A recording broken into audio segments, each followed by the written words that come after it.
Plusieurs tribunaux administratifs se sont prononcés sur des requêtes qui demandaient la suspension de l'exécution d'arrêtés municipaux ou préfectoraux qui rendent le port du masque obligatoire dans des communes ou sur des zones spécifiques de certaines communes. 3 tribunaux administratifs se sont prononcés, celui de Pau, celui de Strasbourg, celui de Lyon. C'est devant celui de Pau où les requêtes ont été les plus nombreuses, vu que ce tribunal s'est prononcé 3 fois. Il a rejeté 2 demandes.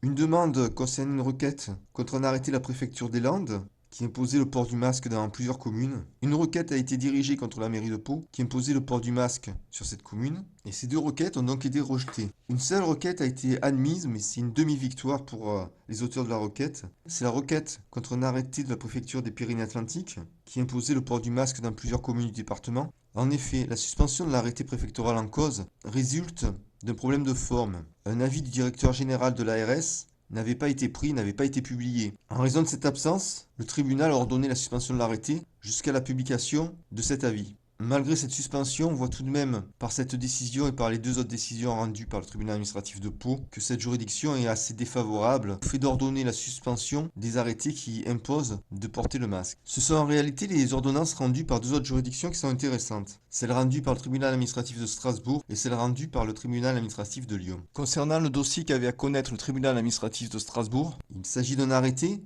qui avait été pris par le préfet du Bas-Rhin et qui rendait obligatoire le port du masque dans 13 communes de ce département, dont Strasbourg. Une requête a été présentée en référé devant le tribunal administratif de Strasbourg pour faire suspendre l'exécution de cet arrêté. Et le tribunal a en effet ordonné la suspension de l'exécution de cet arrêté. En effet, pour lui, il y a une atteinte immédiate à la liberté d'aller et venir et à la liberté des personnes à se déplacer librement. Toutefois, dans cette décision, le tribunal donne un délai pour la préfecture pour prendre un nouvel arrêté qui serait conforme aux prescriptions du tribunal. On voit donc là aussi que le tribunal n'est pas très enclin à ordonner une suspension pure et simple de l'arrêté. Il laisse à la préfecture une chance de revoir sa copie. La décision du tribunal administratif de Lyon est pratiquement la même. Le préfet du Rhône a pris 2 arrêtés pour imposer le port du masque dans la rue. Une requête a été présentée contre ces 2 arrêtés devant le tribunal administratif de Lyon. Celui-ci considère que ces arrêtés portent atteinte à la liberté d'aller et venir, qu'ils portent atteinte également au droit de chacun au respect de sa liberté personnelle. Il estime que cette atteinte est illégale. Il ordonne la suspension de l'exécution de ces 2 arrêtés. Mais là aussi,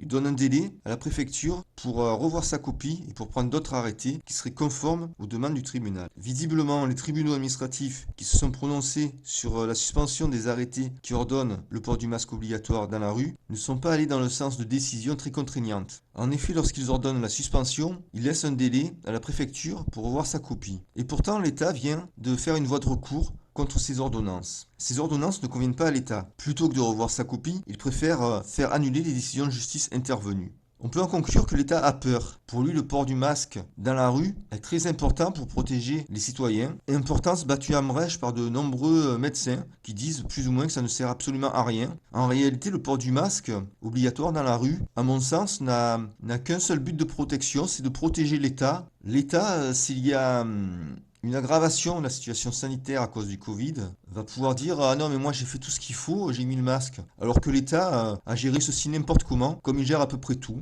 La première chose à faire par rapport à cette épidémie, c'était d'éviter l'épidémie en fermant les frontières. On n'a jamais été capable de fermer les frontières. Et on a préféré faire des frontières individuelles en enfermant les gens. Donc leur maison était devenue une frontière. Et on a fait aussi une frontière individuelle en imposant aux gens de porter un masque en sortant dans la rue. Donc ils ont leur propre corps est devenu une frontière. À mon sens, les décisions rendues par ces tribunaux administratifs ne sont pas assez dures contre l'État. Elles auraient dû ordonner purement et simplement la suspension de ces arrêtés. Et je considère que le traitement infligé par l'État à ses concitoyens, voire par certaines mairies d'ailleurs, constitue un traitement inhumain et dégradant tout simplement. On devrait ultérieurement avoir d'autres décisions, non seulement sur les voies de recours qui ont été exercées, mais aussi car une association a déposé des demandes de suspension de plusieurs autres arrêtés, par exemple concernant la ville de Marseille, mais aussi concernant la ville de Nice. Et les tribunaux administratifs vont bien évidemment devoir se prononcer. L'État là aussi a peur d'un effet boule de neige, a peur que d'autres suspensions, même avec les aménagements que l'on a vus, soient prononcées contre les arrêtés concernés.